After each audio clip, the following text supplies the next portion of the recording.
Alright, so here's part 2 of the review for the Atoto Android radio and my CTSV.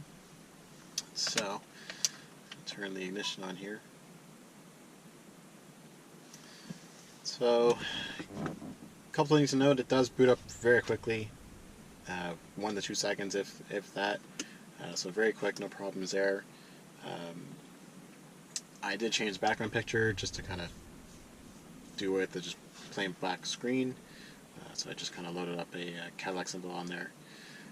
Now for the past week I've been testing this out, playing with it a little bit, seeing what I don't like and what I do like. So far I pretty much plug my phone in direct and just use everything right from my phone. It just seems more seamless that way. I rarely listen to AM/FM, but it does have a really good AM/FM receiver, so that is great. Bluetooth works fantastic as well, very clear. So I hardly ever use my USB stick for music. I use my phone pretty much for everything, and the best way I find that does that is that I have the Torque app on my phone as well. I use Google Maps for my phone and S-Voice for my phone.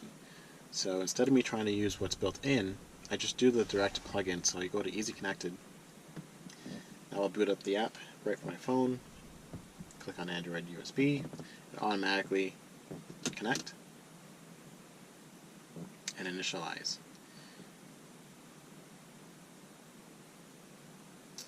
And this is where I predominantly use the Android itself. So from here, you can customize the buttons and add whatever apps you want from your phone, and just keep adding pages. So you have a lot of things you can do right on there. So for the most part, if I click Maps, it'll automatically just use my phone and project everything from my phone on the screen. So you'll see my phone is just the exact same mirror image, and anything you do on the phone will show on the screen. So you do it one of two ways. Now a nice thing is you can actually press up top here and turn the screen off from the phone and just have it show up on the main touchscreen. So I like this a lot easier. So you can do everything from your contact list, will just mirror image from your phone, music, telephone, and I usually just do Torque right from here. The Torque app built in, I find intermittent. It does or doesn't connect to the car all the time, depending on what I have running first. So I find that if I use everything that's built into the deck itself for Bluetooth and Pt.2 at the same time, if I don't have my phone connected right away and I turn on the car, then the Android app built into the radio works first. If I do it, if I have my phone connected first, then the Bluetooth for Pt.2 does not seem to connect to the car automatically all the time. On my phone, it does everything pretty straightforward, so it works great there. Now, with Torque, it really does depend on the car.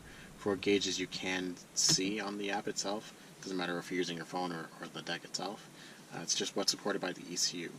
So a lot of guys are asking me on the forums about the Cadillac specifically in terms of the DIC that came out of this car. So I ditched that altogether. A lot of guys relocate it. I didn't see the need to do that. Torque will give you guesstimated mile per gallon or kilometers per liter, distance to empty, and fuel remaining. The DIC would tell you those specific things as accurately as the ECU sees it, but Torque does not connect those specific parameters on this car. On some cars it does, some cars it won't, and it does to give you a list of, as soon as you plug in the Pt.2 reader, it'll give you a list of what can be seen from the app itself, and then you can customize your display itself.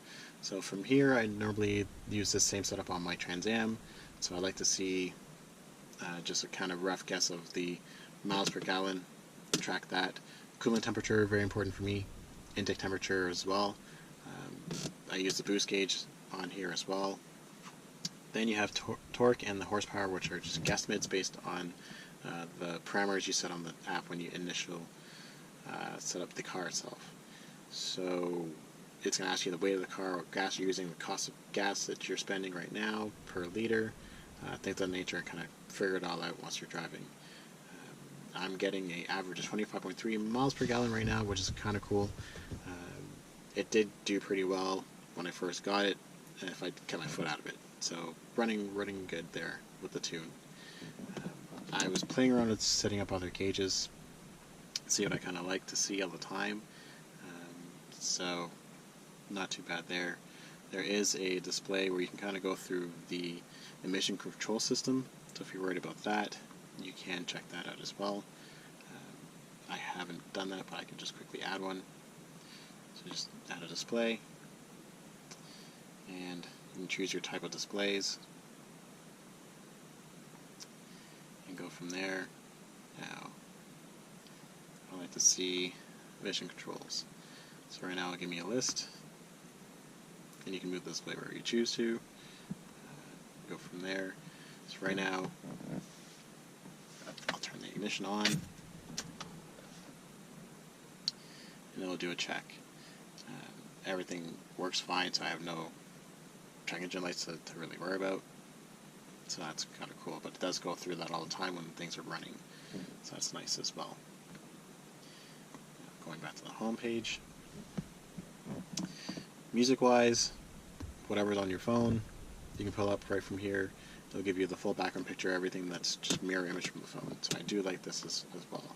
And it's a very clear display, very easy to navigate as well. So that's kind of cool. Downsides to this unit, the EQ does suck. Doesn't give you much to adjust. So that's one thing. Output is not the greatest for an upgraded stereo. You would want to use an amplifier. That's really not a huge deal for most people. This one not being the newer Android software, some apps aren't compatible. Nothing that I needed at the moment, so I'm not worried, but something to consider if you're looking into the future of what to get. Keep an eye out for that. And so, and of course, sunlight is still another issue with these aftermarket touchscreens. It's just the washout in this direct sunlight. I don't normally have the brightness turned right up. It's not up all the way right now either. At night it is bright for sure. During the day I'm still playing around with where I want to set a happy medium. I don't have a illumination wire hooked up to the radio, so when I turn my headlights on it doesn't dim automatically. I just chose not to hook it up for now. I may change that in the future. Voice commands is another downside to this. So if you want to do voice commands for a lot of things, I prefer using the S voice to do what I want to do, but using the onboard Google, you need an internet connection. So if you don't have a full-time internet connection, then the voice commands are pretty much useless. It needs to have connection to the internet to perform the things that you need. So I rather S voice from the phone. That works flawless and does whatever I want. So that's the only thing. If you don't have your phone connected at the time, you gotta either press on the screen itself and do what you gotta do. I like using the S voice for either sending a message or changing settings or stuff like that as well. We'll do quite a bit there. I haven't really noticed anything really else. Some stuff will hang sometimes, which is very rare. If I'm running a lot of apps at the same time, it will hang, and it's just a simple restart. So I can swipe down from the top of the screen. Right now, since I got my phone up, it's going to do it on my phone. There we go. So you can just do a full restart. It takes about a minute to do a full restart and just kind of clear the cache up. So it's not too bad. You can put it in standby mode if you want as well. And then here's the brightness. You can automatically adjust right from here. So it does get pretty bright. So I tone it down a little bit. And yeah, I don't really have any bad things to say about it. I can't really knock the unit for what I paid. Not at all. It gives you a lot of flexibility of adding more stuff in the future. So if you're thinking about it, I'd say go for it. There are a lot to choose from. I mentioned that before in the first video. Do your homework on them. See what other people comment on them, especially on Amazon. I went through a lot of comment sources before I decided on this one. See what kind of problems people were having first, and to see if it was something I wanted to deal with.